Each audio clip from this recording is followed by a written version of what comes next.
Les schémas d'énergie les plus forts et les blessures karmiques que nous avons sont liés à la survie. C'est à quoi la réalité 3D est ancrée. On a une croyance subconsciente que survivre et garder vos proches à votre côté et en toute sécurité implique de les contrôler énergétiquement, émotionnellement et psychologiquement. Cela signifie que votre énergie pousse pour cela. Si vous avez déjà expérimenté, comme un enfant qui le perçoit, que quelqu'un que vous aimiez était sur le point de vous quitter, cela crée des blessures profondes psychologiquement et énergétiquement.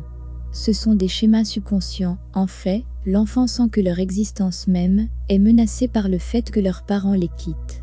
Il est coincé en eux à un niveau profond, la croyance fondée sur la peur qu'ils seront abandonnés. Et ceux-ci peuvent être des enfants qui ont des parents qui ne rêveraient pas de les quitter. Mais le schéma de la peur est toujours là, indépendamment de la réalité de la situation. Maintenant, cette peur ne disparaît pas quand l'enfant grandit. Dans la plupart des cas, les peurs comme celle-ci sont simplement enterrées sous beaucoup d'autres motifs et énergies, de sorte qu'elles deviennent moins perceptibles. Et à mesure que l'enfant apprend à rationaliser et à penser de façon analytique, il pousse de plus en plus loin cette peur de l'abandon.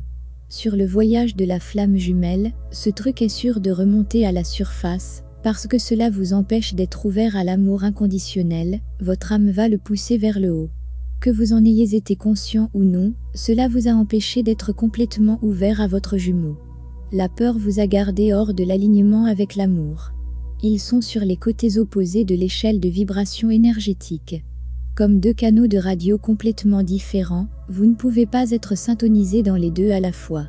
Lorsque vous jetez un coup d'œil sur les idées préconçues, ou les peurs qui vous motivent à vous sentir en danger, et à vouloir contrôler les choses, vous pouvez les éliminer de votre espace, et vous ouvrir à une toute nouvelle configuration énergétique, au-delà des étiquettes, comme coureur et chasseur.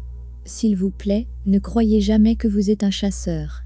Il se peut que vous ayez des schémas d'énergie qui vous ont incité à avoir peur de perdre votre jumeau, ou à penser que la vie est plus sûre, si vous contrôlez activement les choses. Comme mentionné, cela peut provenir d'un traumatisme de l'enfance ou même des expériences karmiques de la vie passée, où vous avez appris que survivre et garder vos proches en toute sécurité impliquait à les contrôler. Souvent, cela signifie que vous envoyez des attachements d'énergie basés sur la peur pour votre jumeau, ce qui peut être inconfortable pour eux, car les jumeaux sont si proches l'un de l'autre.